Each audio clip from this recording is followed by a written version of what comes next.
और आप देखिए दूर तक लहलहाता खेत है और कितनी महिलाओं को भी रोजगार मिला है।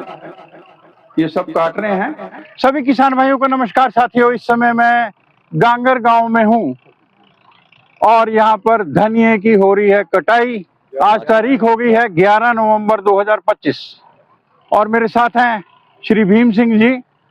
ये इनका खेत है और यहाँ पर इन्होंने धनिया लगवाया है। आप देखिए 90-95 लेडीज यहाँ पर काम कर रही हैं। अभी दिखाएंगे हम, तो इनसे चर्चा करते हैं कि ये फसल कितने दिन की है, कब लगी है। बहुत बहुत स्वागत है भीम सिंह जी आपका।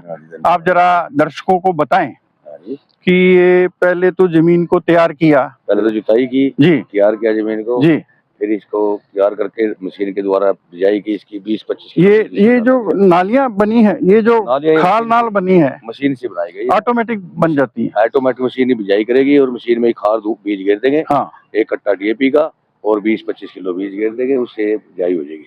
तो किसान भाई उन्होंने बोला कि एक बैग डीएपी का और 16 किलो 20 किलो बीज डालेंगे, बीज धनिएगा, और उसके साथ और कुछ नहीं डालना है। और ये 1509 काटने के बाद शायद लगाई, 9 काटने के बाद है ना। यहाँ बहुत लगता है, गांगर, पधाना, रंबा, इंदरी के जो गांव हैं उनके पास पास। तो ये फिर क्या क्या स्प्रे के देते हैं, क्या पानी कितने दिनों में देते हैं? इसमें साथ के साथ पानी लगा देते हैं, पानी लगा के स्टाम्प की स्प्रे कर देते हैं। अच्छा, तो स्टाम्प की स्प्रे से कबाड़ नहीं उगता? वो कबाड़ नहीं उगता, वो वीड जो है खरपतवार नहीं आते। जीरी जारी उगेगी उसमें एजिल नाम की दवाई है, उसको लगा देते हैं। अच्छा, ये कितने दिन के बाद लगाते हैं? ये एजिल जब जीरी जामेगी 15 दिन बाद 20 दिन बाद एजिल लगाते हैं। अच्छा, तब भी स्टाम्प तो साथ के साथ है जी। और उसके बाद फिर इसकी गुड़ाई करेंगे। गुड़ाई के बाद 2-3 खाद लगाएंगे इसमें। खाद लगा के, खाद कौन सी लगानी है? यूरिया खाद। यूरिया खाद 2-3 1 एकड़ में कितनी लग जाती है? एक बैग 3 बैग यूरिया लग गए। 3 बार बुआई होगी उसकी। अच्छा, 2-3 पानी आएंगे इसमें, 3 पानी आ जाएंगे, ठीक है। और उसके बाद ये तैयार है। तो 45 दिन में तैयार होती है, 60 दिन में? ये तो 38-40 दिन में तैयार होती है। 38-40 दिन में। तो किसान भाई बहुत ही लगा लो, चलो लाभदायक फसल है। इन्होंने बोला कि 3 बैग देते हैं यूरिया, 1 बैग दिया डीएपी। स्टाम्प दवा से इन्होंने शुरू में ही बोते डालने पे खरपतवार को रोका है। और आप देखिए दूर तक लहलहाता खेत है और कितनी महिलाओं को भी रोजगार मिला है। ये सब काट रहे हैं।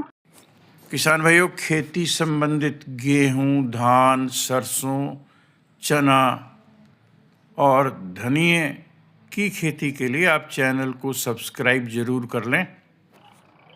तो किसान भाइयों, मैं बात करता हूँ, ये भैया जो है बहुत दूर से खरीदने आए हैं। तो कहाँ से खरीदने आए हो आप? जी, अजमेर शरीफ, राजस्थान से। अजमेर शरीफ से। तो पहले भी ले जा रहे हो? कहाँ से ले गए हो? जी, यही हरियाणा से। करनाल से। तो आप सुबह चले वहाँ से? नहीं, हम 1 महीना हो गया यहीं रहते हैं। 1 महीना यहीं। तो आप यहाँ से कहाँ देते हो? राजस्थान, गुजरात। नहीं, आप तो यहीं रहते हो, फिर कैसे जाता है? ऑल इंडिया में सप्लाई करते हैं जी। तो ये भैया अजमेर शरीफ से हैं। आप भी अजमेर शरीफ से? जी, क्या नाम है आपका? मोहम्मद शाहरुख। ओके, मोहम्मद शाहरुख। आप बताओ, ये कैसा लगता है आपको हरा हरा खेत देख के? बहुत अच्छा लगता है। तो आप करनाल में कितने सालों से आ रहे हैं? हम आ रहे हैं लमसम 10-15 सालों से। 10-15 सालों से धनिया खरीदने के? धनिया ओनली पर्सनल धनिया का काम है हमारा। धनिया का काम है जी। तो कितना फायदा होता है इसमें ले जाने में और वहाँ बेचने में? वो तो एक बिजनेस है। एक बिजनेस है, कभी फायदा हो गया, कभी नहीं भी होता है। कभी नफा कभी नुकसान से चलता रहता है। नहीं, तो आप अब यहाँ दोनों रह रहे हो कि एक भैया जाते हैं ले? और भैया गए हुए हैं खरीदने गए? 4-5 बंदे रहते हैं। 4-5 बंदे हैं। तो किसान भाई सीख लें, एक ग्रुप है पूरा, जो नहीं लगाते हैं वो इस बिजनेस को ट्रेडिंग में भी, व्यापार में भी आ सकते हैं। तो आप यहाँ से खरीदेंगे, फिर किसको देंगे? तुम गुजरात, यूपी, महाराष्ट्र सारी मंडियों में बेचते हैं। नहीं, आपने यहाँ से ली, आपकी गाड़ियाँ खड़ी हमने देख ली हैं। तो गाड़ियों में भरा जाएगा। तो गाड़ियाँ कौन लेके जाएगा? Gujarat, MP, UP? ड्राइवर लेके जाएंगे, मंडी में जाएगा, गुजरात मंडी जाएगा, अहमदाबाद, सूरत। अच्छा, अहमदाबाद, सूरत, बहुत दूर दूर तक जाता है। बहुत दूर तक जाता है। तो आप यहीं रुके रहेंगे? आप फार्म देखते रहेंगे कि कहाँ कहाँ बिकने लायक है जी, और फिर आप इकट्ठा करेंगे और गाड़ी वाले अपने से ले जाएंगे जी। तो किसान भाइयों, मैं अपनी ओर से और आप सबकी ओर से भीम सिंह जी का बहुत बहुत शुक्रिया करता हूँ और इन भैया का भी शुक्रिया करता हूँ जो अजमेर शरीफ से आए हैं कि ये बिजनेस करते हैं धनिया का। आपको दोनों तरफ से सीख होनी चाहिए, या तो कर लें आप धनिया की खेती या इसके व्यापार में भी आप आ सकते हैं। सबको ढेर सारी शुभकामनाएं। नमस्कार।